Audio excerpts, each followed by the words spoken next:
Ser podcast.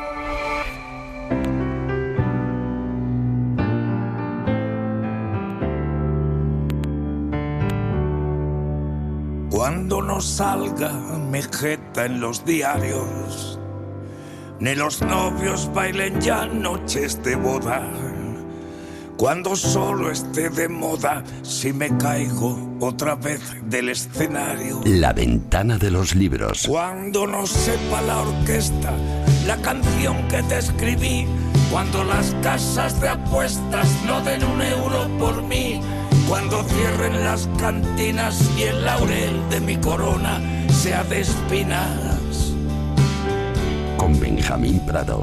aún voy a guardar un último vals para ti. Hola Benjamín, buenas tardes. Buenas tardes. ¿Qué vamos a hacer a partir de ahora cuando suene esta canción al abrir la ventana de los libros cada semana? Uf. Yo tengo una sensación rara hoy. Sí, pues quitarle la razón a eso que escribimos, porque el tío no ha tenido que caerse del escenario para seguir estando de moda. Ayer tú y yo estuvimos en el concierto y la verdad es que es el inventor de la transversalidad, ¿no? Ayer estaba desde Ana Belén hasta Feijóo. Gente joven, gente de izquierdas, de derechas, todos bailando, todos coreando. Es una maravilla.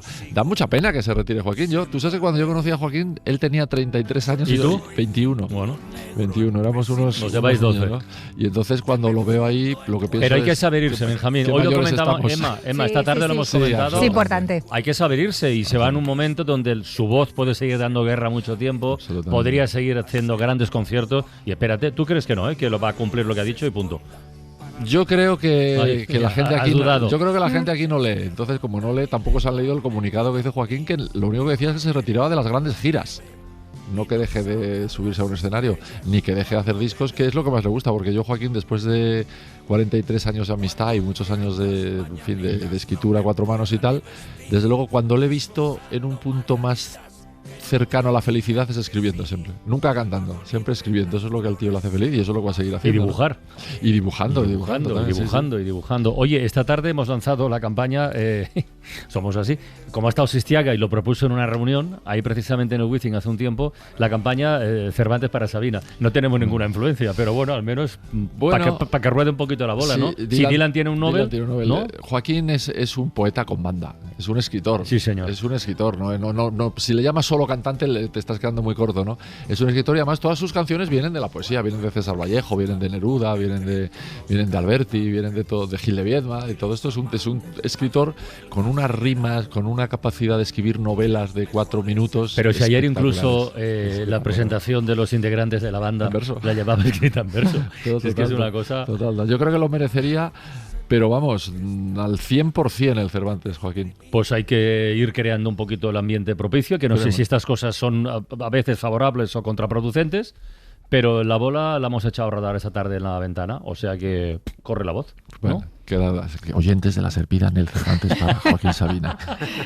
Javier Sagarra, director de la Escuela de Escritores. Buenas tardes. Hola, ¿qué tal? ¿Cómo estás, amigo? A ver, Pues venimos muy de bien. una final mensual de nuestro concurso. Efectivamente. Imagino cifra de esas, Cifra estratosférica. ¿Cuántos relatos hemos recibido? Cifra bonita, la verdad. 1.362 relatos. A partir de la frase en la goma de sus calzoncillos. En la goma de sus Quiero calzoncillos decir que tenía toda la Sí. gracia y todas las posibilidades narrativas, la verdad. Ha habido curro para elegir esta semana. Ha habido ¿eh? mucho curro para Además, elegir, los la tres verdad. finalistas son debutantes. Llegan a la final Sí, por primera vez. lo cual me encanta Sí, porque sí. quiere decir que bueno, pues se va escorriendo la voz también de eso. Muy bien, pues luego elegiremos el ganador. A ver, hoy la ventana de los libros más que nunca es la ventana de las librerías.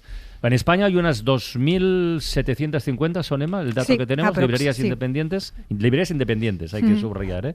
Y además, yo estoy seguro que de los oyentes que escuchan esta ventana de los libros, todos y todas tienen en la cabeza alguna librería o algún lugar de esos especiales que es al que acuden siempre que buscan lectura. Esta tarde hemos invitado a dos libreras. Una ejerce su oficio en una librería que este año cumple medio siglo de vida, que se dice pronto, y la otra abrió hace menos de un mes.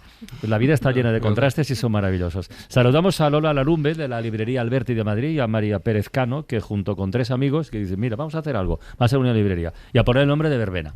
Lola, María, buenas tardes. Hola, ¿qué tal? Bienvenidas Hola. a esta ventana de los ¿Qué libros tal? y las librerías. ¿Cómo Buenas estáis? tardes. A ver, ¿quién quiere empezar? María, claro, la jerarquía. María, que acaba de empezar, yo creo. Tú que- dijiste en una entrevista, Lola, hace tiempo que que yo recuerdo de haber leído, dice, a mí lo que me pone es ver actuar a los libreros jóvenes. Sí. Bueno, pues aquí tienes uno. Sí, me encanta. La curiosidad, las ganas de aprender, las ideas en la librería, ¿no? Porque es un mundo y es un lugar donde tienes que estar continuamente reinventando y tienes que estar muy atento a lo que pasa, ¿no? Entonces hace falta siempre gente joven que tenga mucha pasión por la lectura. María, completa la historia. Éramos 4 amigos y pusimos una librería en marcha. A ver. Parece un relato en cadena, ¿no? Bueno, jóvenes tampoco, ¿eh? Bueno, visto lo presente, jóvenes. Cuarentones. Sí, a eso me refiero. ¿Y qué cuenta la historia?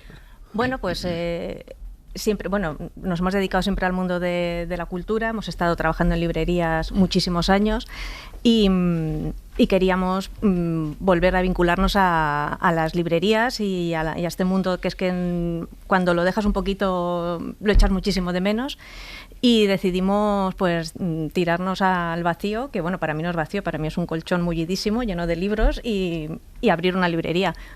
Ha sido un camino largo, muchos meses buscando alquiler, haciendo números. Eso iba a preguntarte, joder. Sí, pero lo teníamos clarísimo, era como que no había otra opción, no podíamos hacer otra cosa, no, era como es esto. Y bueno, pues al final cuando apareció no lo dudamos y hemos estado todo el verano trabajando intensamente. Y aquí estamos. Tenéis un lema incluso, un grito de guerra que es menos Amazon, más barrio. Bueno, sí. Oye, no tengo ni idea de eso, pero ¿dan alguna subvención por abrir una librería? ¿Hay alguna ayuda oficial para abrir una librería en un barrio? No, ninguna. Nada, o sea, un alquiler puro y duro, el que negocies con el dueño del local. Eso es. Sí, lancemos otra idea. También. Pues no estaría mal. Lo digo absolutamente en serio. No estaría mal, ¿eh? Una ayuda municipal, por ejemplo, o autonómica. Claro, pues vamos, todas son bienvenidas, pero nada, no. De hecho, nos lo preguntó nuestro casero y no hay nada, no tenemos nada. O sea, vamos con lo que tenemos, con mucha cuenta, mucho número, y entonces dijo, bueno, pues si me entero de algo os avisaré. Gracias. Hay algunas ayudas del Ayuntamiento de Madrid a actividades dentro de la librería. Sí. Y la comunidad también tiene un plan de ayudas a librerías. Pero para poner en marcha una No, todavía no. Creo pues que no. No, nosotras no la hemos descubierto. Si la encontramos, lo comunicaremos. No, creo que no. Bueno, si estamos Pero de acuerdo que las librerías son en el tejido de barrio una infraestructura, es que la palabra infraestructura es igual, una herramienta absolutamente indispensable que juega un gran papel, coño, pues estaría bien darle una ayuda económica. Claro. Lola, 50 años. 50 años de librería Alberti. Sí, yo muchos, ya lo pero... sé. ¿Cuántos años tenías cuando entraste tú en Alberti? Yo entré con 19 años. Pisé por primera vez la librería Alberti sin nadie, cuando Enrique Lagunero nos abrió la puerta y nos dejó pasar. Como Benjamín ha dicho, yo conocí a Sabina y tenía tantos años. Yo tenía 19 años y era diciembre del 79. ¿Nunca pensaste otra cosa? ¿Dedicarte a otra cosa, quiero decir? Sí, yo estaba estudiando biología. Yo soy zoóloga, aquí donde... Bueno, ahí buscaríamos analogías, con los libros, ¿verdad? Y no, era un pálpito, era una intuición, era una época de libros, de teatro, de cine, de voracidad lectora, ¿no? ¿En el año 79 todavía había gente a la que le provocaba urticaria que una librería se llamara Alberti? Ya se habían... Porque los 2 primeros años los 2 primeros duros, años lo pasaron fatal. Lo pasaron fatal los libreros y las libreras del Alberti, sí. Pero en el 79 ya había parado. De todas formas, seguimos teniendo de vez en cuando pintadas... ¿Aún? Sí, porque todo eso Tú sabes que yo llevé a Alberti a la Alberti. ¿Tú sabes? No, cuenta. Un día lo llevé y no lo digas así en voz baja, como si fuera cualquier cosa. No se quería bajar del coche. Decía, qué ridículo, pero ¿cómo voy a ir a Giorgio a una librería que tiene mi nombre? Eso es absurdo, decía. Pues por eso.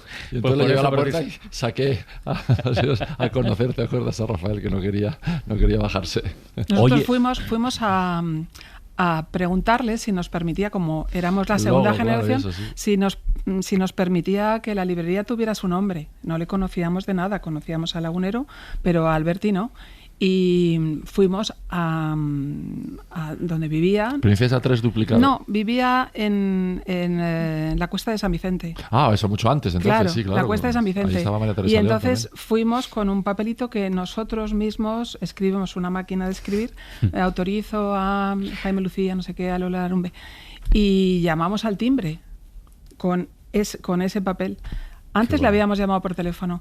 Y entonces le preguntamos, es que no sabemos si podemos seguir utilizando su nombre. Nos ha dicho Enrique Lagunero que a lo mejor usted no quiere. Pero bueno, ¿cómo que no? Claro que sí, encantado de la vida. O sea, nada que ver con lo que pasa ahora con la propiedad, con los derechos de propiedad, con todo esto, ¿no? Sí, era así, él debía ser así. Bueno, así era, sí. ¿Y cómo aprendió aquella muchacha, ¿no?, de 19 años que estudiaba biología a ejercer este oficio? ¿Cómo fue aquello? Pues a base de meter mucho la pata, porque uno se equivoca mucho, porque hay muchísima oferta de libros, porque los proveedores, los distribuidores, los editores quieren que pidas muchos más libros de los que tienes capacidad para comprar, ¿no? Entonces tienes que ir ahí afinando a base de equivocarte, ¿no? Y los equívocos en una librería son bastante peligrosos, ¿verdad? María, sí, qué cara pone. María, qué cara pone. Sí, claro, los libros se compran en firme, no existe eso de un depósito, ¿verdad que sí, María? Claro. Entonces, pues compras 25 y solamente vendes 2, pues tú los tienes que pagar a final de mes, luego los puedes devolver, pero... Oye, y es verdad, debe ser verdad, porque lo decís todas y todos, que el oficio de librero, de librera, es físico también. Uno piensa en gente todo el día pensando, leyendo, ¿sabes? Discutiendo, debatiendo a un nivel... Coño, pero hay que acarrear... No, pero digo físico. Si es una actividad así muy... Coño, que castiga el cuerpo, quiero decir. Sí. La espalda. La espalda, las piernas, de agacharte, coger cajas, subirte, las manos. Las manos, o sea, nunca pueden ir pintadas, nunca pueden ir las uñas largas, todo el día echándote crema porque se cortan mucho con el cartón, se secan y llenas siempre de cortecitos de Yo tengo una hija librera y se me está poniendo súper cachas, ¿no? Sí. Oye, yo creo que María, no me cabe ninguna duda que querría ser Lola y que le durara 50 años la librería, pero Lola querría ser María también, empezarla desde el principio otra. Sí, a mí sí que me encantaría volver a empezar también, sí, sabiendo lo que ya sé, ¿no? Lo que he aprendido. Pero sí, es muy bonito, es muy bonito, es una gran ilusión. Sí. Es una gran ilusión, es un mundo nuevo. Es que de repente entras en un mundo nuevo. Es que tienes en las paredes, pues, toda la sabiduría, ¿no? Cuando estamos en la librería y alguien se sienta ahí abajo, que Benjamín conoce muy bien el espacio, y está ahí todo ese frente de libros de Alianza de bolsillo con las páginas con las portadas de Daniel Gil. Y claro, dices, Pericles, Sófocles, La Regenta, empiezas uno detrás de otro, ¿no? Entonces, tener ese mar de posibilidades es que es fantástico. Fuera de antena, María le decía, ¿la conoces? Y decía, hombre, ¿quién no conoce a Lola? Pero para mí es como conocer a Messi. Fíjate. Al final es un referente, ¿no? Para cualquier librera que empieza, María, ¿no? Sí, totalmente. De hecho, le decía que fuimos a verla ahora cuando empezaron las conmemoraciones, ¿no? En el Instituto Cervantes por el 50 aniversario. Y nos enteramos que además lo hicisteis, fue también Machado, Naos, juntasteis ahí y nos sacamos la entrada y nos fuimos a escucharles, porque al final lo que ellos han vivido esperemos que no vuelva a tener que pasar, pero es una lección, ¿no? Y cómo han remado contra viento y marea y cómo las sacaron adelante y cómo están aquí todavía. Entonces, claro, o sea, son monumentos. El nombre de la librería, Verbena, es una declaración de intenciones, es una promesa, es una broma.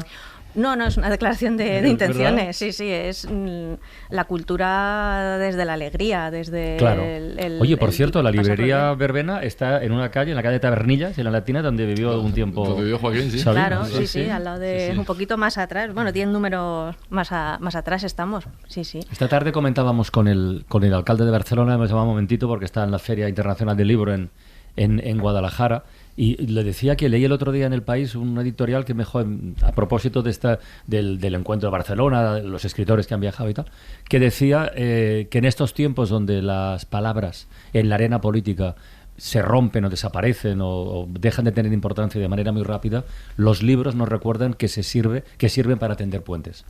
Y eso me parece, en el momento en el que estamos, una reflexión oportunísima. La cultura, lo que decía antes Benjamín del concierto de ayer de Joaquín Sabina, ¿no? La transversalidad. Todavía hay espacios de encuentro donde no es necesario ir diciendo ¡oh, tú o yo! Es que eso es una librería también, ¿no? Sí. Ya lo decía Joan Margarit en su poema, ¿no? Joan. La libertad es una librería. Pero es muy bonito en la Alberti porque una de las cosas maravillosas es ver las generaciones de lectores. O sea, nietos de lectores que tenían 18 años en el 75, en el 76, que tienen una cuenta de librería y que se la han pasado sus hijos y que ahora la están utilizando los nietos, ¿no? Entonces, eso es maravilloso, ¿no? Los vecinos del barrio, independientemente de ideologías, valoran muchísimo ese espacio. ¿Qué ¿no? os dicen, María, los vecinos del barrio después de estas primeras semanas de actividad? ¿Qué palpáis, qué olfateáis? Bueno, es que empezaron cuando empezamos a trabajar a puerta cerrada, porque teníamos los cristales, a veces hasta nos aplaudían. ¿Sí o no? Sí. Y se emocionaban y decían, quiero llorar, una librería por fin aquí en este barrio, qué alegría, qué necesaria, porque teníamos que andar mucho para ir a alguna cerca. Y están contentísimos. Eso es una de las cosas más satisfactorias, ¿no? Que además te encuentras con una respuesta de gente que dice gracias. O sea, y entonces que te den las gracias, ¿no? Después de todo este peregrinaje que es abrir una librería, pues claro, te levantas todas las mañanas con 7 contracturas de las cajas, pero una alegría.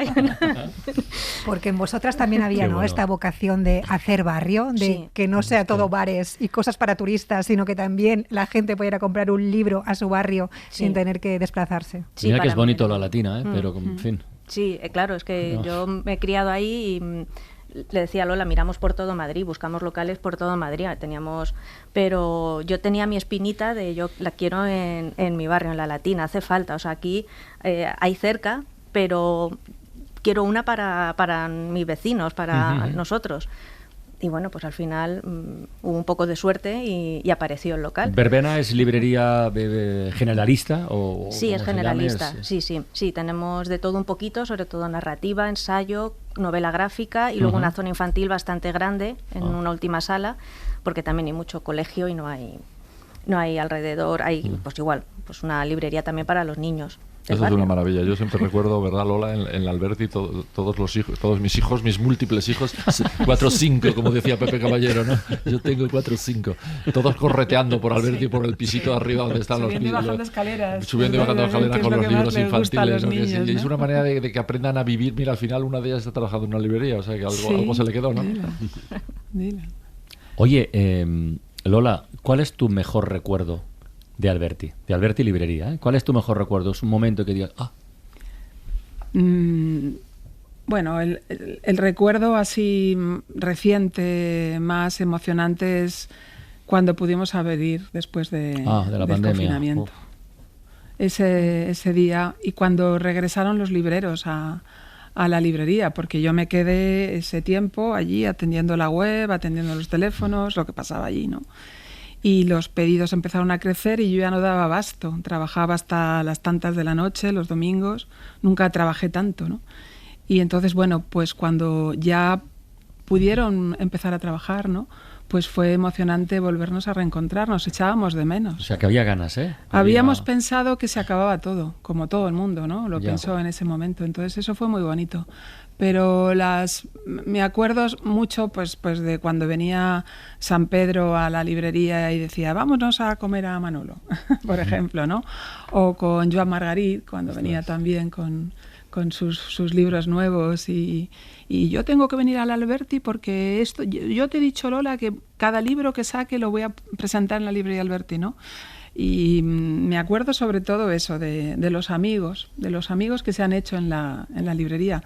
Ahora celebramos, la semana pasada, el jueves y el viernes, hicimos una serie de encuentros, 2 jornadas de encuentros con autores, con libreros que vinieron de fuera, libreros de Valencia, de Salamanca, y fue impresionante, ¿no? Cuando ves de repente eso, a tanta gente vinculada a ese espacio y todos, cada uno con su razón, ¿no? Con su razón de por qué está apegado a ese espacio, a ese lugar, a las palomas, al suelo azul, a ese aire que tiene el Alberti, que es tan gaditano, tan bonito y tan especial, ¿no?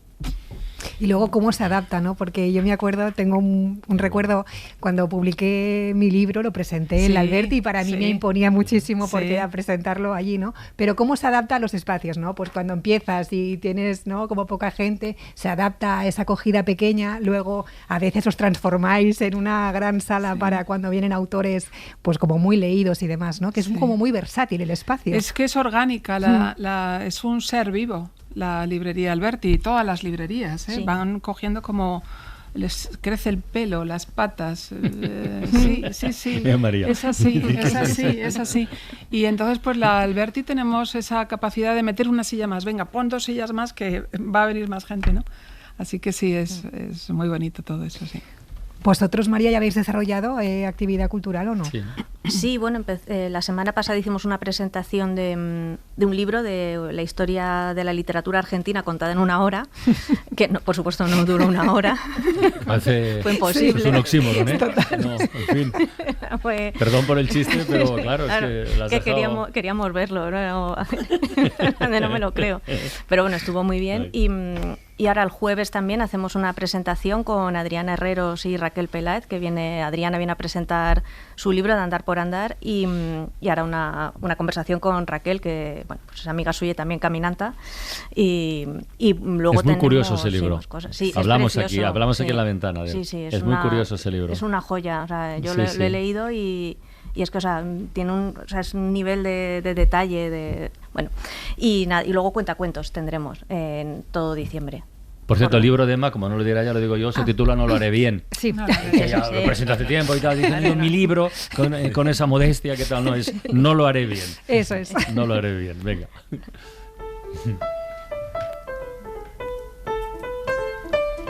Say love me, leave me, let me be lonely. You won't believe me, but I love you only. I'd rather be lonely than happy with somebody else. You might find the night time the right time for kissing. Nighttime is my time for just reminiscing, regretting instead of forgetting with somebody else. Oye, Lola y María, os podéis quedar un ratito más, ¿no? Sí, Nos ayudaréis, entre otras cosas, a elegir el relato ganador. Venga. Entre estos, ¿cuántos han sido? ¿Cuántos hay que leer? 1362 de la goma de los calzoncillos. Bueno, tenemos 3 finalistas, luego los elegimos y nos echa hecho una mano, ¿vale? Perfecto. Venga. When routine bites hard and ambitions are low and resentment rides high, but emotions won't grow. Sí, Carlos Francino en la ventana, pero no estoy solo. Hoy estamos con Lola Larumbe y María Pérez Cano, de las librerías Alberti y Verbena, respectivamente. Veterana, nueva. Con el director de la Escuela de Escritores, como todas las semanas, Javier Sagarna. Con nuestro Benjamín Prado, con Emma Vallespinós. Con la directora del Faro, Mara Torres. Mara, bienvenida. Hola, ¿qué tal? ¿Qué te ha pasado en el dedo? ¿Qué te has roto? ¿Qué te has hecho ya? ¿Qué te ha pasado? No, esto fue que me corté antes de los Ondas. Y no te lo curaste. Me puse una tirita malamente y resulta que se hizo ahí un lío. Pero bueno, ya va camino de arreglarse. El aspecto me lo han tenido que vendar porque llevo el unos aspecto puntos. del dedo es preocupante. Yo por eso lo preguntaba. Rafa Panadero, ¿has vuelto?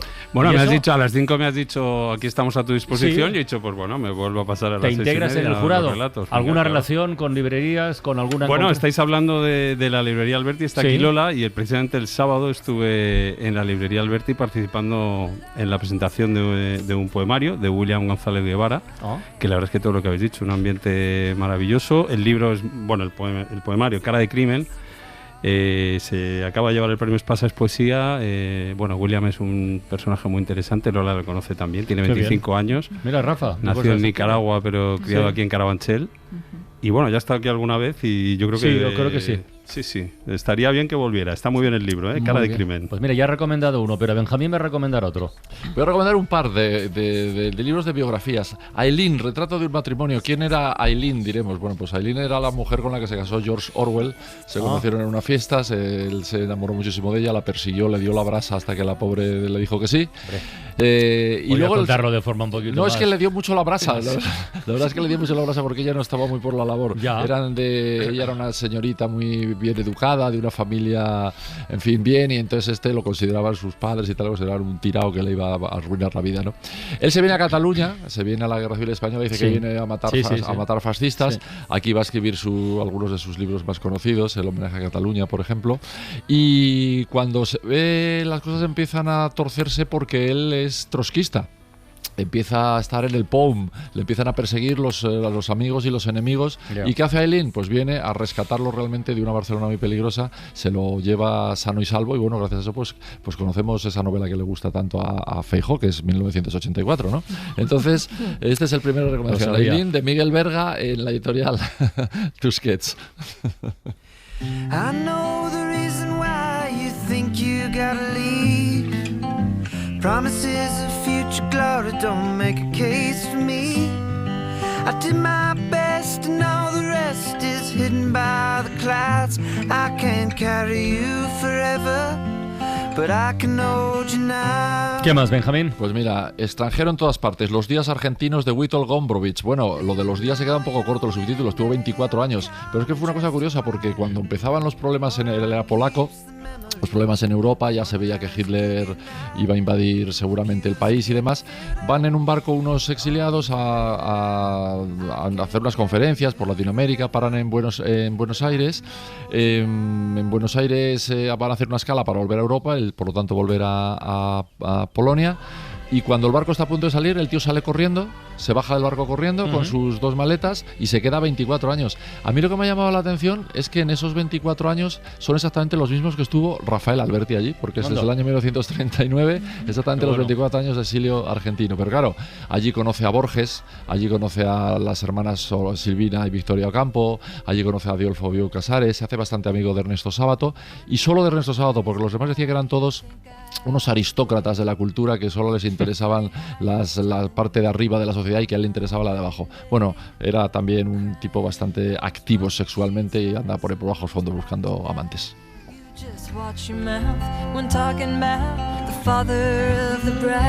Oye, Lola y María, en este capítulo de recomendaciones, como libreras que sois, no os podéis escapar. Yo sé que es muy complicado, sé que ya lo sé, pero dice, pues mira, lo primero que me venga a la cabeza, no tiene por qué ser una novedad, puede ser un clásico, pues eso es lo que queráis, pero recomendadnos algo, que hay oyentes que yo sé que están ahora tomando nota, y luego a Mara le preguntaré también. Pues a ver, yo recomendaría La edad infinita de Miriam Reyes, publicado en la editorial Tránsito. Miriam Reyes es ganadora del Premio Nacional de Poesía, es poeta, y esta es su primera novela. Y no es solamente una historia interesantísima, es su propia historia. Es una historia de migración a Venezuela, de unos padres gallegos que van a buscar mejores condiciones de vida, pero van a contracorriente. Llegan a Venezuela y resulta que ya el momento de la riqueza del petróleo se ha acabado y empiezan la crisis y la decadencia. Y estos inmigrantes van con esta niña pequeña. Y es una historia, en fin, en la que tienen que asumir que hay un fracaso. Pero esa niña encuentra un vocabulario nuevo, un lenguaje nuevo, la soledad y la construcción de sí misma como cualquier emigrante, ¿no? Es una historia, sobre todo, muy bien contada, porque ella como poeta pues va con mucho cuidado, eligiendo muy bien las palabras, y me ha parecido espléndida. Qué bien. ¿Y tú, María, qué nos recomiendas? Va. Pues yo os voy a recomendar un libro infantil que he leído hace poquito, que vale tanto para adultos como para niños, que se llama El consultorio de la señora Anser. Está editado en Flamboyant y las autoras son Meritxell Martí y Rocío Bonilla. Y es una recreación del consultorio de la señorita Francis. Sí. Entonces es divertidísimo porque son animalitos pequeños, que son niños, criaturitas, y van haciendo preguntas, le escriben a la señora Anser con problemáticas que tienen bastante peculiares, y ella les da unas respuestas totalmente, fuera de lugar y no tienen. ¿La señora Anser es una señora o es un señor como la señorita Francis? No se sabe. Deciden guardar el secreto. Y entonces, es que es muy bonito, tanto para leerlo a niños como para leerlo tú y pasar un buen rato. Y yo he traído, porque como se estaba escuchando a las 4, digo, pues voy a traer uno de los libros de poesía más vendidos del año 2001. Lo editó Visor, se titula Ciento volando de 14 y es de Joaquín Sabina. Claro. Es uno de los Está preparando libros más... la segunda... Eso te lo quería preguntar antes. Sí, por si hay alguna duda con lo del premio Cervantes, que sepa que tiene un poemario, aparte de todas sus canciones y otros libros, pero son solo sonetos, son todos chulísimos y merece mucho la pena para descubrir. ¿Sabes qué tenemos que hacer un día? ¿Qué? Tenemos que, tú además, que eres poeta, coño, tenemos que leer un día letras de canciones de Sabina sin la música. Sí. Pero una tras otra. Aguantan. Y pocas claro aguantan esa prueba del algodón, ¿eh? Sí. Ayer te acuerdas que lo comentábamos en el concierto. Esta, por ejemplo, está de Atocha, le quitas la música y es un poema impresionante. Todo hecho con versos alejandrinos. Con lo del pato en el Manzanares. Sí, o sea, extraño como un pato en el Manzanares. Extraño como el Manzanares, torpe como eso porque del sí, Atleti le tira la... Oye, habrá que elegir al relato ganador, ¿no? Sí. Me despistáis y luego da el tiempo encima. Relatos en cadena. Una historia en 100 palabras para un premio de 6.000 euros.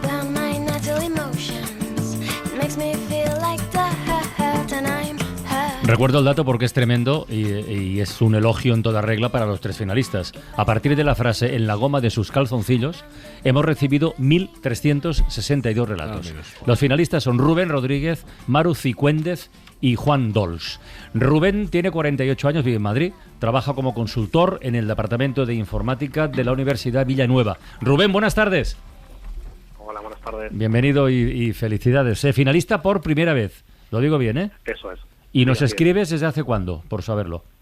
¿Desde hace cuánto? En los últimos 3 años, de manera ocasional, y este año el que más, la verdad.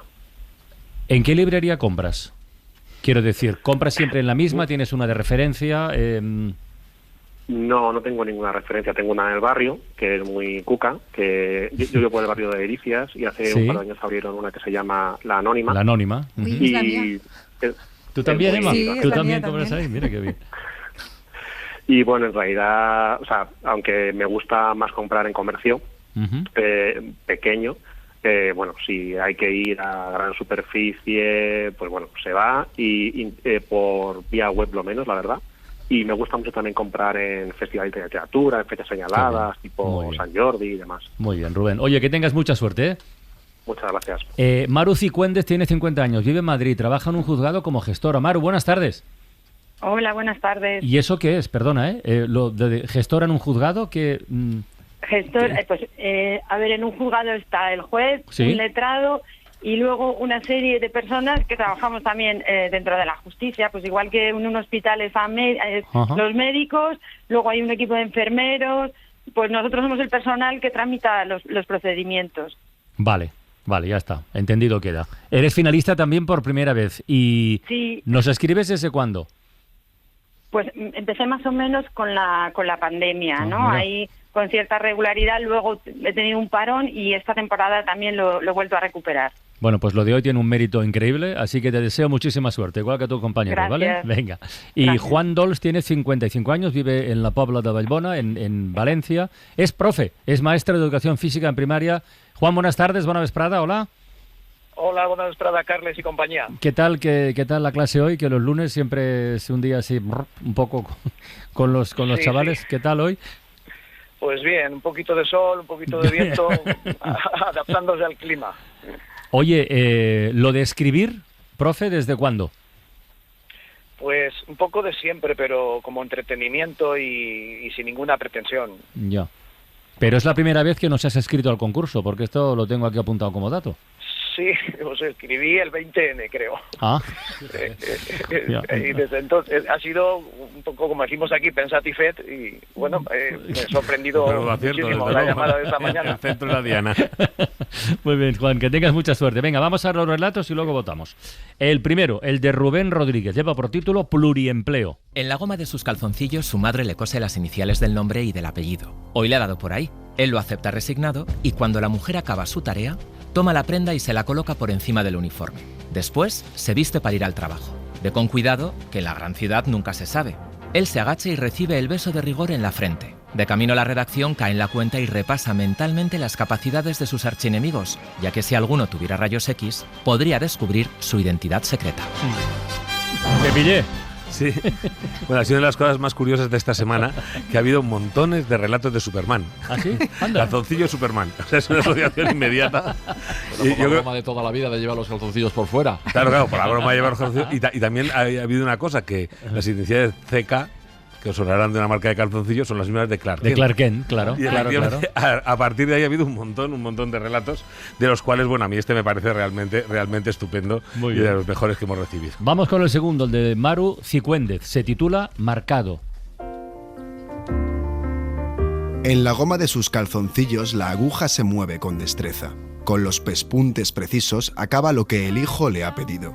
Verás, madre, qué bien vamos a estar. Vestido y con la maleta, se despide de todas. La madre, la mujer embarazada y las mellizas juguetonas, que están empezando a andar. En ellas va pensando cuando baja del avión, nervioso, con la ilusión de una nueva vida. En la casa que van a tener, una habitación para ellos, otra para la abuela y las niñas. Un perro también. Decide cuando el pastor alemán que sujeta a un policía se detiene frente a él. Uf, qué giro. ¿Verdad? Vamos viendo aquí esta especie de cuento de la lechera, ¿no? Sabiendo que había algo en esa goma de los calzoncillos que ha sido hecho con mucho cuidado, ¿no? Y bueno, poco a poco vamos entrando en el juego, estamos viendo ese sueño y algo no suena bien, efectivamente, cuando se detiene frente a ese perro frente a él, lo vemos absolutamente todo claro. Pues venga, nos falta el tercer relato, el de Juan Dols, que lleva por título La colada. En la goma de sus calzoncillos noté un abultamiento que pensé serían restos de algún Kleenex extraviado. Me fijé mejor y descubrí que se trataba de un pequeño cilindro escondido en un falso pliegue. Lo saqué cuidadosamente, entre perpleja y curiosa, comprobando que era una especie de cápsula. La abrí y apareció un papel enrollado. Me sequé bien las manos, todavía húmedas después de haber tendido casi toda la colada, y lo desenrollé. Internet confirmó lo que venía rumiando desde hacía días. No recordaba el número exacto, pero sabía que acababa como el gordo. Me dijo que lo había perdido, y así va a ser.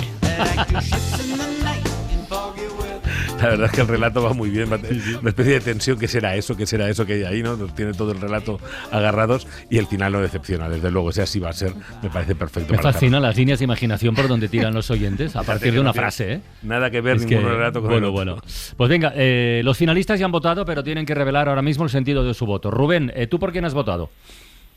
Yo he votado por Maru, por Marcado. Por Marcado. ¿Y tú, Maru? Yo he votado por La colada. Por La colada. ¿Y el de La colada, Juan? ¿Tú por quién has votado? Yo por Maru, Marcado. Por Maru, venga. Benjamín, te toca a ti. Pues yo me quedo con Maru también. Te quedas con Maru. El final sorprendente del perro. Emma. Yo por Juan. Rafa Panadero. Yo también con Maru y Marcado, sí. Con Maru y Marcado. A ver, nuestras invitadas. Lola Larumbe, Librería Alberti, ¿qué vota? Yo por Juan. Por Juan. Y María Pérez Cano, Librería Verbena. Coincido también, por Juan. Nos quedan dos votos, que son los de Mara y Javier. Yo por Juan y La colada. Tú por Juan y La colada. Pues yo por Maru. Y por Maru. ¿Cómo os conozco? No, yo voy... No, a mí ya. Os conozco. Luego cuando acabe el programa hablaremos, cabrones. No, yo del final del perro me ha dado mucha cosa. Yo voto por el... Si tengo que desempatar, voto por el de Maru. Así que, Maru, felicidades. Muchas gracias. Acabas de pasar a la final mensual y Juan, perdóname, y sin rencor. Y Rubén sin rencor. Y Rubén, oye, seguid escribiendo, que merece mucho la pena, de verdad. Felicidades, ¿eh? Y están todos muy bien, sí. Gracias. Venga, hasta pronto. Gracias a vosotros. A ver, Sagarna, deberes para la próxima semana. Pues nada, esta frase va a dar mucho juego. Un policía se detiene frente a él. Uf. Hay muchas posibilidades, algunas demasiado obvias, participación evitarlas, pero desde luego da muchísimo juego la frase. Un policía se detiene frente a él. Tiene hasta el próximo jueves a las 12 de la mañana para enviar sus microrelatos a través de la página web. Policía. De la Escuela de Escritores. Anoche se cantó esto, a voz en grito. Somos como los gremlins un poco, ¿eh? ¿Verdad que sí? Si nos tiran agua, la lían. Esa es la resaca concierto. Claro. ¿no? Todo te remite al concierto. Me preguntó Antonio Lucas por qué no estabas anoche en el concierto. No, ayer no fui a ese concierto. Ya lo sé, ya. Sí, he ido a Sabina, pero a del fin de la gira, la verdad es que no. Vale. Sin embargo, voy a llamar hoy a un oyente que debe de haber visto más conciertos de Sabina que Benjamín Prado y todos sus amigos. Anda. Sí, le ha seguido a Benjamín, es un oyente habitual nuestro, y ha seguido a Sabina por un montón de ciudades del mundo, no solo de España, y entonces quiero saber cómo está después de lo de ayer. Pregúntale si le llevaba ayer un jersey naranja y si estaba a la altura de la 7ª o 8ª fila. Jersey naranja, pregúntaselo, por favor. Pues nada, vale, me todo exactamente eso. Porque si era él, ya sé quién es. Sí, vale, Roberto se llama. No sé cómo se llama, pero sé lo que hacía. Hacemos el Faro Vivir Fuera. Es curioso, porque tengo a mi Ana hoy y me ha escrito, llevo 21 años viviendo en Madrid y siento que todavía vivo fuera de Gijón. ¿No? Esa sensación que tiene mucha gente, ¿verdad? Sí, claro. Yo como soy de aquí, a mí eso no me pasa, pero la gente que es de fuera, aunque lleve mucho tiempo y sus hijos y todo hayan nacido aquí, tiene esa sensación, ¿no?, de ser todavía extranjero. Es que hay muchas maneras de mirar esto de vivir fuera, ¿eh? Si buscamos claves musicales, por ejemplo, a ver, un discurso que por desgracia está sobre la mesa de actualidad, que es los inmigrantes, es decir, pasar las canutas fuera. Solo voy con mi pena, sola va mi condena. Correré mi destino para burlar la ley. Pero también puedes vivir fuera porque has viajado y de repente llegas a un destino exótico y te gusta compartir con los amigos y la gente que conoces para presumir de ello. Son los Beach Boys.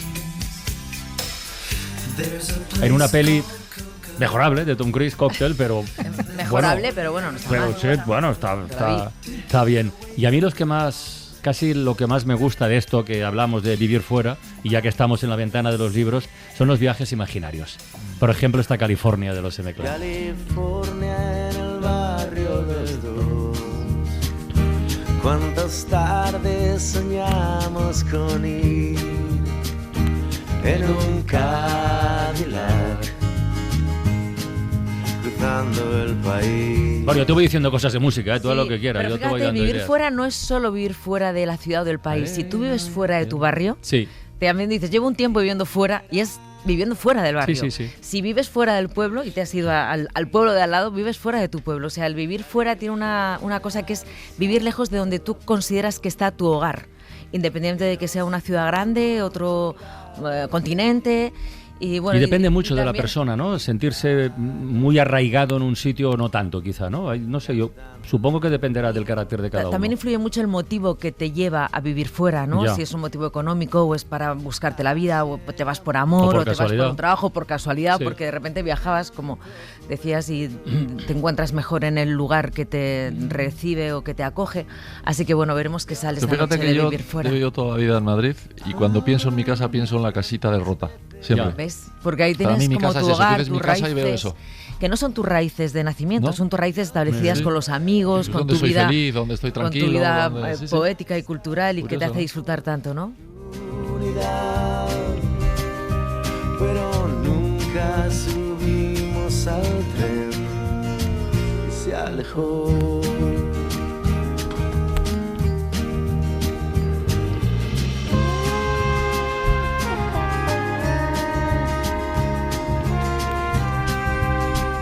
María Pérez Cano, Lola Lalumbe, muchísimas gracias por compartir esta ventanita de los libros que modestamente ponemos en antena cada semana.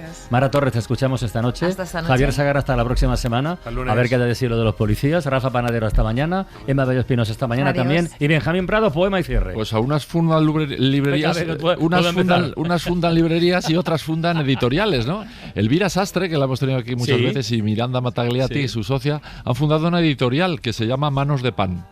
Y en esa editorial hay una chica que se llama Patricia Connor, que ha publicado un libro que se llama Caer al cielo, y un poema que se llama Caer al cielo, que se termina, qué bonito.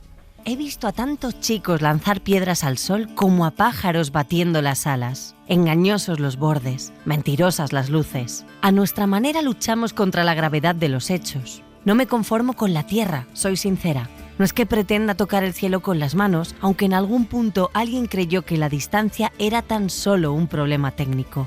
Inventó la escalera, el misil, la aeronáutica, la religión, el cariño. No es que pretenda tocar el cielo con las manos, pero si lo hiciera, ¿qué encontraría? La Ventana, en Ser Podcast. En La Ventana acontece, que no es poco. Un relato personal de la historia, con Nieves con Costrina, Cadena Ser.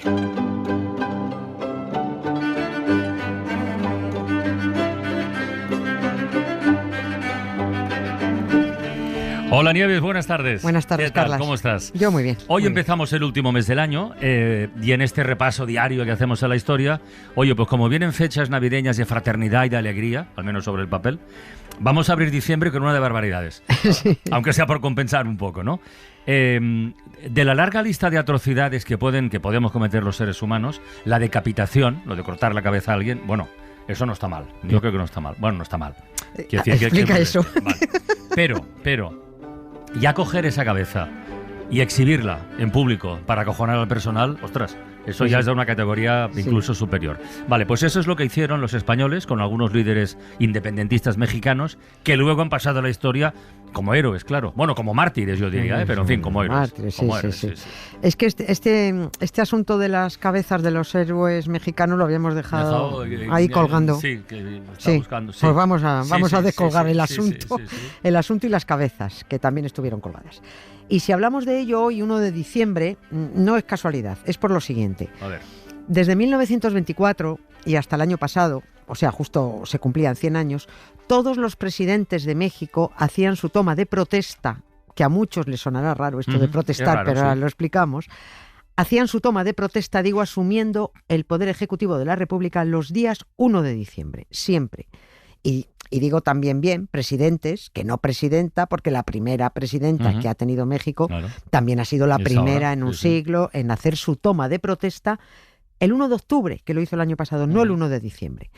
No ha sido así por romper la norma ni porque ella sea más chula que nadie. Es que previamente a su elección se había cambiado la Ley General de Instituciones y Procedimientos Electorales y se decidió que el cambio de poder presidencial y la toma de protesta se hiciera el 1 de octubre y no el 1 de diciembre. Bueno, esto daba igual, fuera presidente, hombre, mujer, gato o gamusino, daba lo mismo. Y como teníamos pendiente hablar de aquella manía española en el siglo XIX de ir cortando cabezas a todos los independentistas mexicanos que pillaran, pues he pensado que estaría bien hacer hoy, 1 de diciembre, recuento de cabezas. Ay amor, somos gentes de mala cabeza.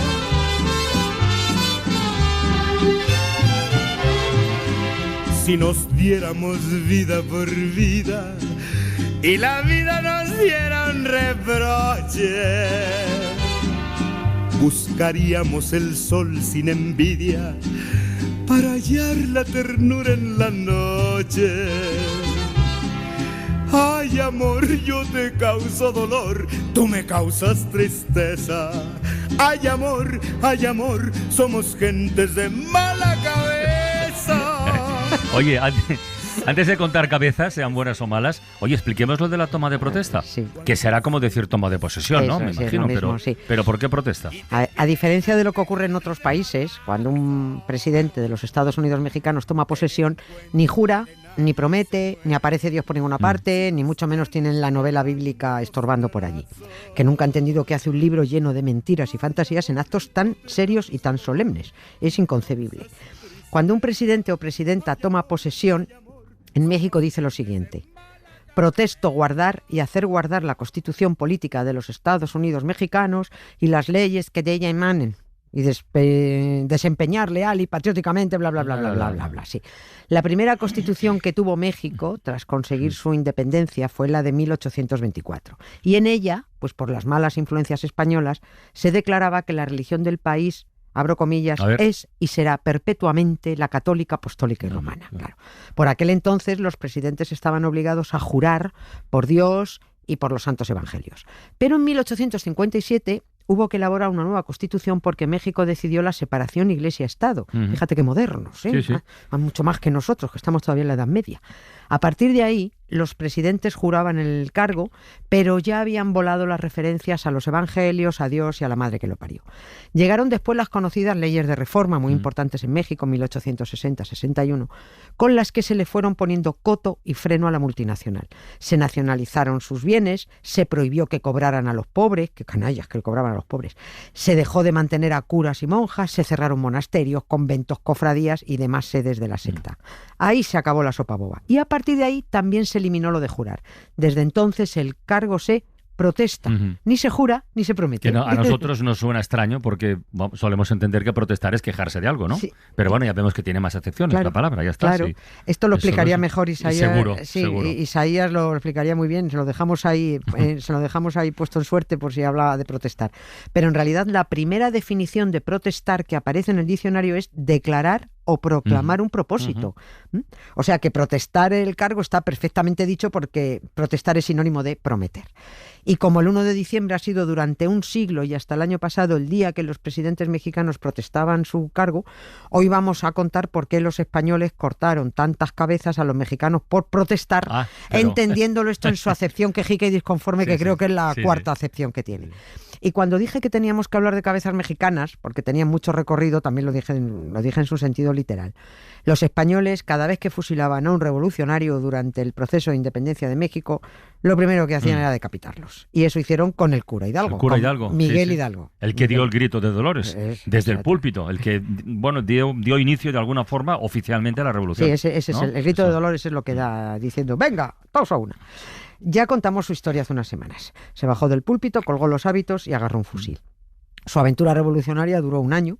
Los españoles lo trincaron y lo fusilaron en la ciudad de Chihuahua, que mira que en este caso no tengo claro qué fue antes, si el perro Malaspulgas o la ciudad. Pues no te puedo ayudar ahí. No. El caso, yo supongo que sería antes la ciudad. Digo el perro, o no lo sé. El caso es que días antes de fusilar a Hidalgo, los españoles habían fusilado también a 3 de sus colegas revolucionarios, muy famosos allí, a Ignacio Allende, a Juan Aldama y a Mariano Jiménez. El paso siguiente fue decapitar los 4, enterrar los cuerpos y exponer las cabezas guardadas en jaulas. En jaulas. ¿Es bonito o no es bonito esto? ¿Qué dice? A México les descabezaron a muchos héroes, aunque también es cierto que acabaron siendo héroes porque los descabezaron. Claro.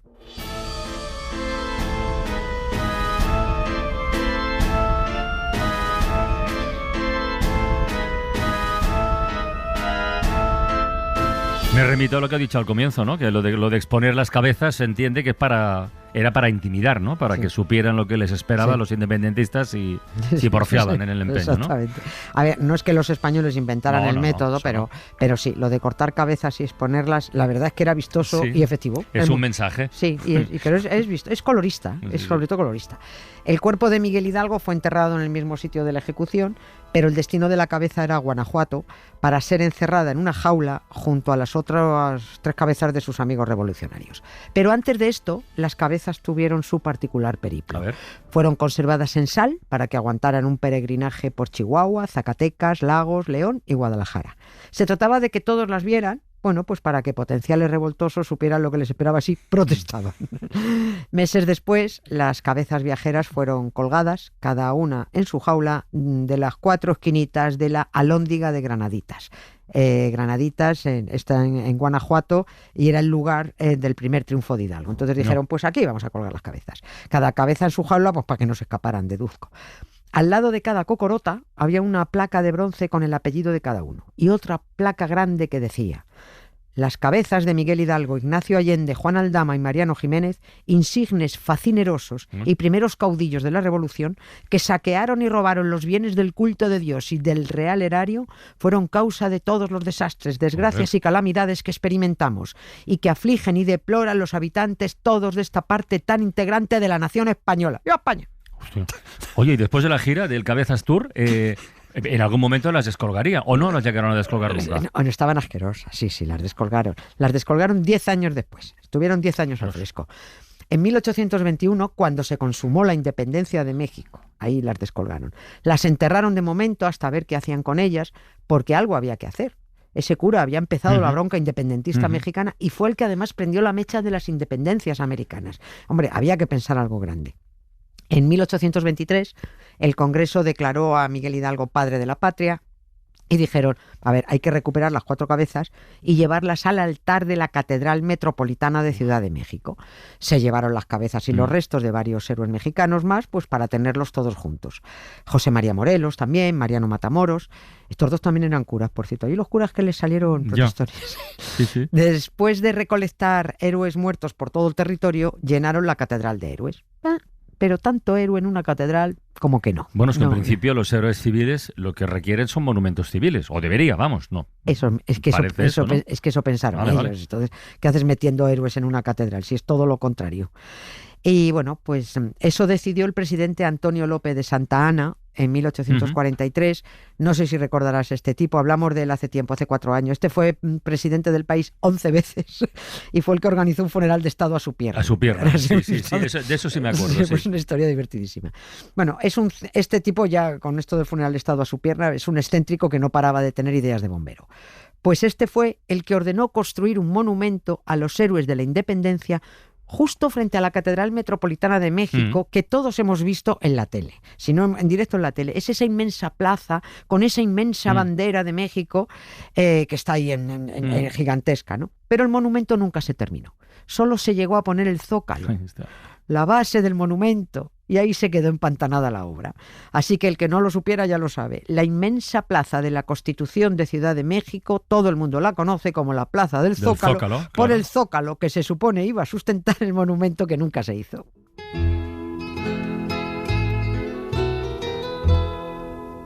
Probablemente ya de mí te has olvidado, y sin embargo yo te seguiré esperando.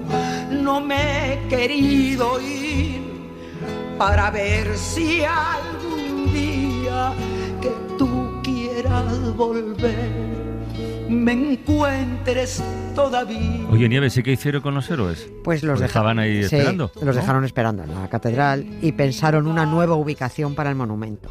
Todo el que haya ido a Ciudad de México, en otra gran plaza, en México todo muy grande, pues en una gran plaza habrá visto seguro un pedazo de columna gigantesca con un ángel muy dorado arriba del todo, que lleva el ángel una corona de laurel en una mano. Bueno, pues esa es la columna de la independencia, a la que nadie llama columna de la independencia porque todos la llaman el ángel. Las autoridades se empeñan en poner nombres a las cosas y luego la gente va a su bola. En 1925 trasladaron allí a los héroes.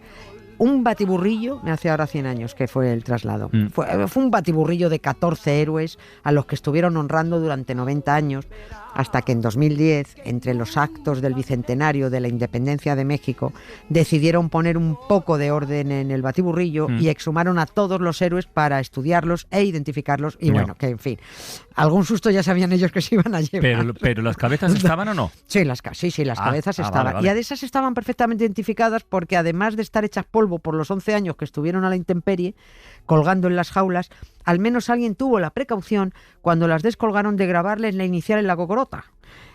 Ponía la H de Hidalgo, la A de Aldama, la X identifica el cráneo de Mariano Jiménez y otro cráneo tiene las siglas AE de Allende.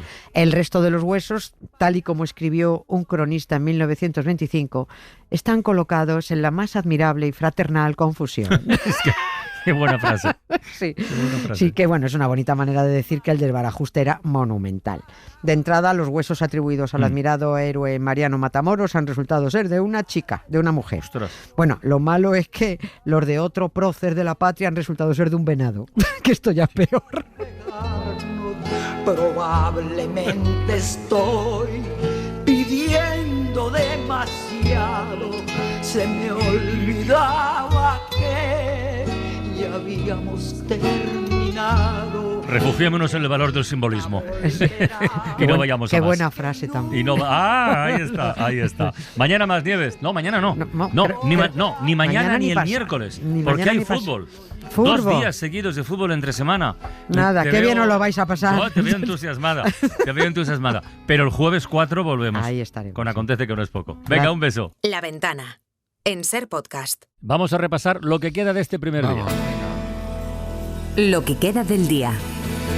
Con Isaías Lafuente. Dale, Isaías. Pues nada, el viernes hablábamos con José Carlos Ruiz sobre los días de la semana observados desde el prisma de la filosofía. Hoy, lunes, es un día que tiene detractores y partidarios, pero hoy, detractores o partidarios, muchos seguidores de Sabina seguro que estarán como canta él.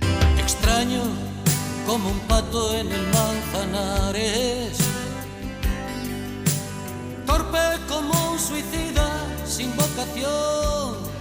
Ayer Sabina celebró su último concierto de momento en Madrid. Tú estuviste presente, Francino, en este último concierto y así abrías hoy el programa.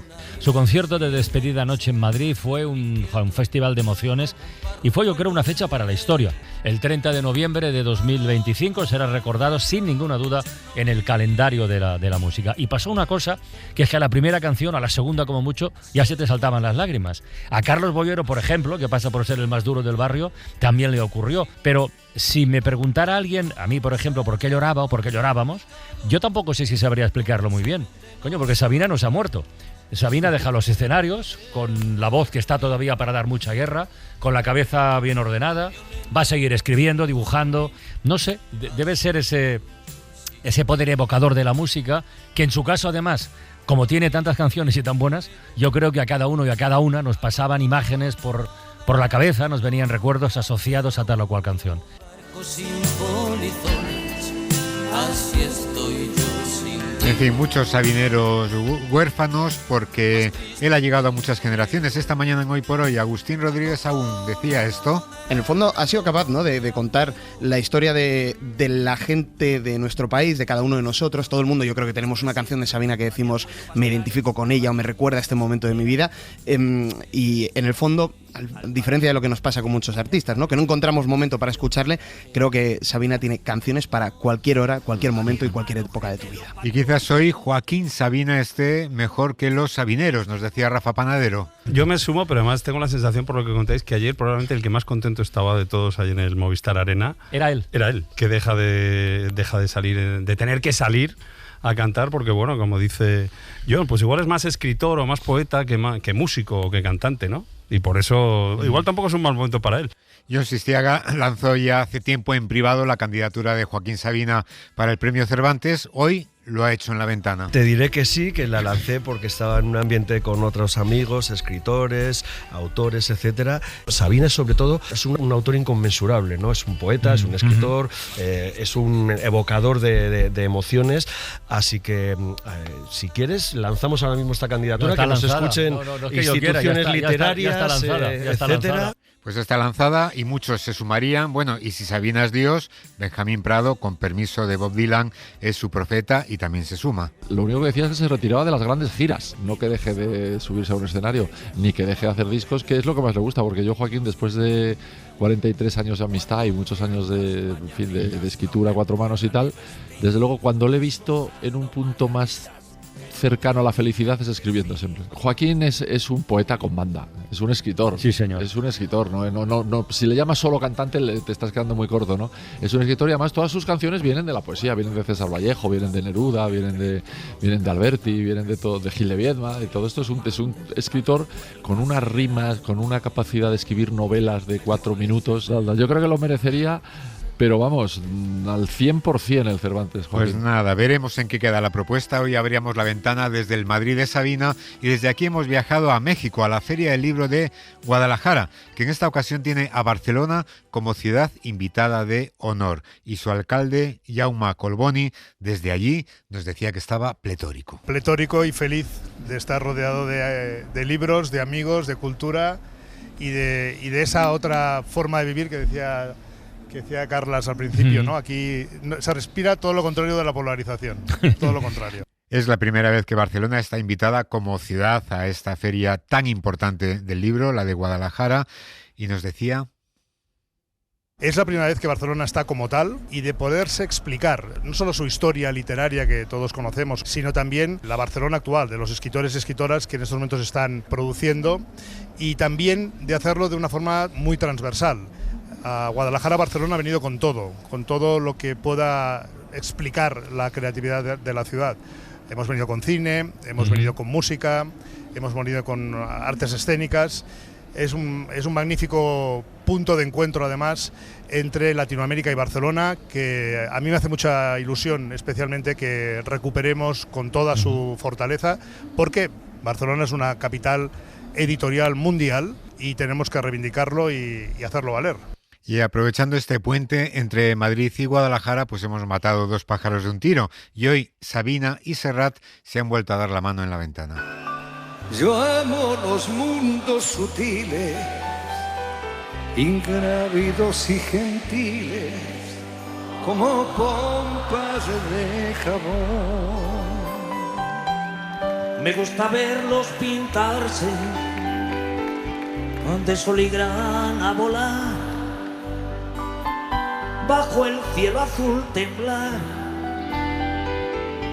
Súbitamente se han dado la mano en la ventana porque nos contaba nuestra compañera Ana Puigvoltas que Joan Manel Serrat será uno de los invitados más esperados en esta Feria del Libro de Guadalajara. Hombre, Serrat lo está esperando todo el mundo con los brazos abiertos. Yo creo que se va a colapsar esta Feria Internacional del Libro y si hay suerte, y espero que sí, lo vamos a tener aquí en la ventana el miércoles. Bueno, pues depende de ti. O sea, yo creo que no duermo pensando en que aparezca a las 6 de la tarde y tiene que aparecer con Jordi Soler, con esa historia tan bonita en el que cuenta cómo un día le llama a Serrat y le dice: hay unas frases de tu libro que quiero convertir en canción. Y estuvieron mensajeándose y elaborándola. Es una canción que no la hemos escuchado. Vino la pandemia, los 80 de Serrat, la gira, y a lo mejor nos dan la sorpresa y nos dicen que la van a grabar.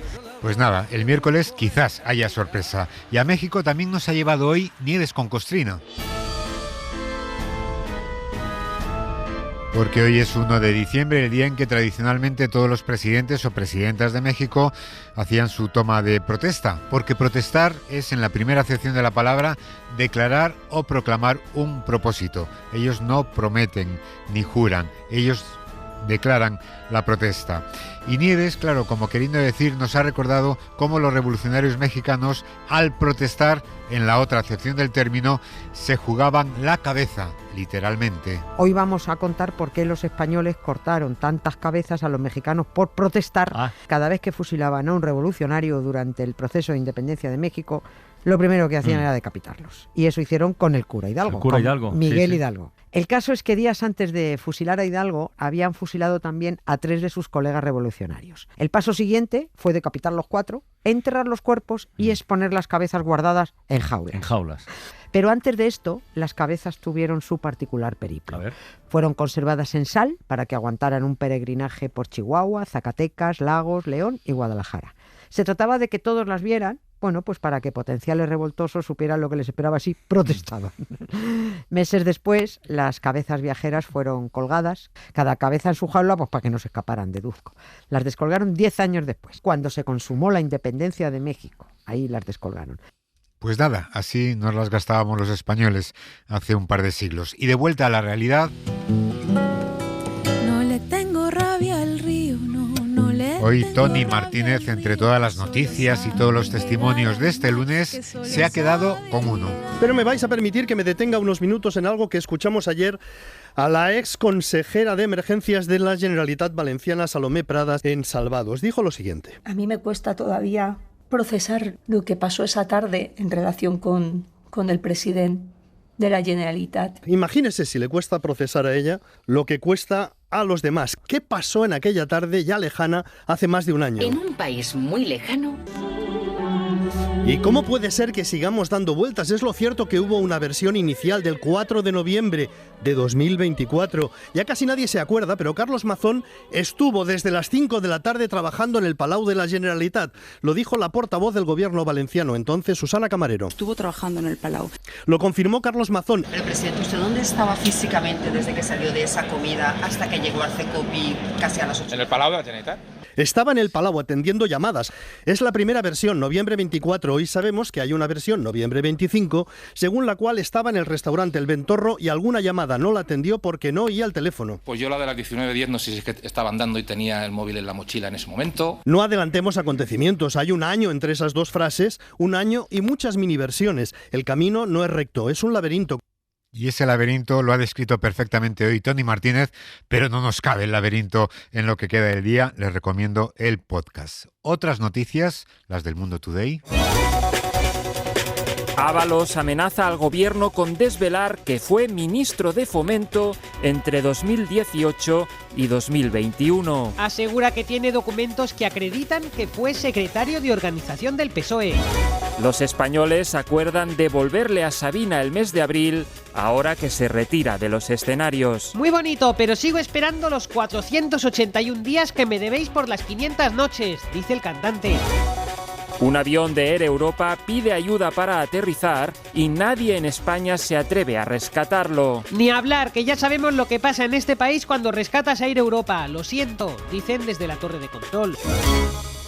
Y también se habla hoy mucho de la manifestación de censura del Partido Popular ayer en Madrid y se ha colado en la primera de las greguerías. Venga, empezamos las greguerías. El gobierno de Sánchez parece un poquito el gobierno de Schrödinger. Esto es lo que escribe Ismael. A ver, no se puede ser un gobierno débil, incapaz de gobernar y a la vez una dictadura inflexible y tiránica. Hay que elegir. Claro, una de las dos. Bueno, ¿está Cristóbal Montoro sufriendo discriminación digital? Don Alfonso denuncia. Ah, pobre Montoro, ¿eh? Es terrible ver cómo los medios le están haciendo ghosting. No hablan de él, macho. Vamos ahora con Mon García, que señala una verdad incómoda. Se dice poco, pero cuando hace frío la vida está lejísimos de la cama. Sí. Y seguimos con la desolación María de Olala sobre una de estas cosas que nadie quiere escuchar. Médico, esto le va a doler. Yo, adelante, médico. Hace 30 años del estreno de Braveheart. Pues sí, el tiempo vuela desde luego. Y hoy en la ventana de los libros nos hemos colado en 2 librerías de Madrid. Say love me, leave me, let me be lonely. You won't believe me, but I love you only. I'd rather be lonely than happy with somebody else. Una librería clásica, la Alberti, que cumple 50 años, y la librería Verbena, que acaba de abrir sus puertas. María Pérez Cano nos ha contado cómo se lanzaron al vacío. Y Lola Larumbe pues dice que está encantada con la llegada de esta nueva savia, de nueva gente que abra nuevas librerías. Nos hemos dedicado siempre al mundo de la cultura, hemos estado trabajando en librerías muchísimos años y queríamos volver a vincularnos a las librerías y a este mundo que es que cuando lo dejas un poquito lo echas muchísimo de menos. Y decidimos pues tirarnos al vacío. Ha sido un camino largo, pero lo teníamos clarísimo, era como que no había otra opción. Es esto, es esto, es esto. Y aquí estamos. Me encanta la curiosidad, las ganas de aprender, las ideas en la librería, ¿no? Porque es un mundo y es un lugar donde tienes que estar continuamente reinventando y tienes que estar muy atento a lo que pasa, ¿no?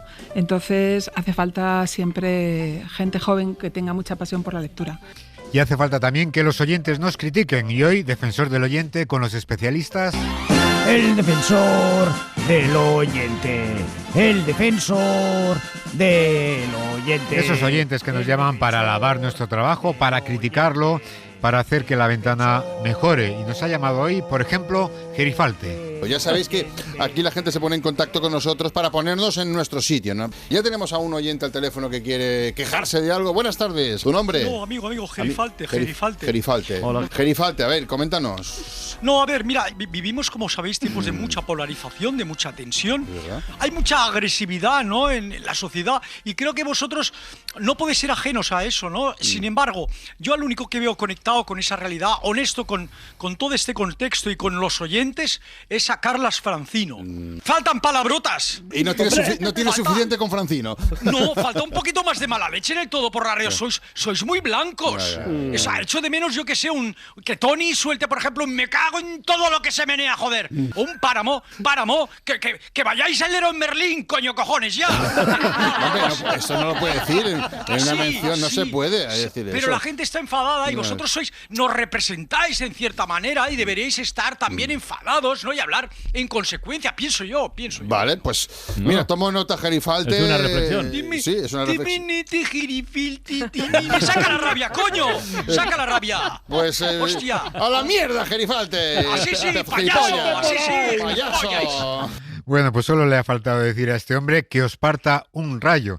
Y como diría Mario Panadero, precisamente hoy, en nuestra final mensual de audiobiografías, pues ha ganado una de un oyente, se llama Jaime, que podría titularse así, y es esta. Soy un tipo normal. Tuve, nunca mejor dicho, mi instante de gloria el 31 de agosto de 2011 a las 7:20 de la tarde. Ese instante duró lo que tardó el cielo en iluminarse y un rayo en caer y atravesarme. El tiempo que tardaron unos 100 millones de voltios en entrar por mi hombro derecho y salir por mi pie izquierdo. Comparado con ese evento, solo puedo reafirmarme. Antes y después, siempre fui y seré un tipo normal. Un historión. Bueno. Un historión. Mañana hablaremos con él, Y te cuento. y estará aquí en el estudio de la Claro radio. que sí. Mañana hablamos con él. ¿Sabes de qué me he acordado con esta historia del Rayo? A ver. Y de la gente normal. De una canción de Viva Suecia. Mira. El grupo que el otro día en Los Ondas hizo esa versión de Mediterráneo. Abrió los ondas con Serrat. Exacto. Además, sí, Pues sí. tiene una canción titulada Gente Normal, con la que hoy cerramos la ventana de este primer día de diciembre. Estupendo. Hala, hasta mañana, un beso muy grande y como siempre mucho ánimo. Adiós. Adiós. No te hace falta estar. Para no perderte ningún episodio, síguenos en la aplicación o la web de la SER, Podium Podcast o tu plataforma de audio favorita. Somos un ejército. ¿Qué sucede en el espejo cuando dejas de mirar? ¿Quién se queda para compartir tu lucha? Todos nos movemos, pero eso no es bailar. Ellos hablan, nadie escucha. Ahora solo sueño como lo hace el campeón, que no sabe gestionar un buen momento. Me he quedado solo y llueve luz en el balcón y no ilumina lo que hay dentro. Lo puedo decir más alto, pero no tanto. No te hace falta estar de acuerdo con la gente normal que no. Nos queda bien luchar, somos un ejército. No te hace falta estar de acuerdo con la gente normal que no. Nos queda bien luchar, somos un ejército.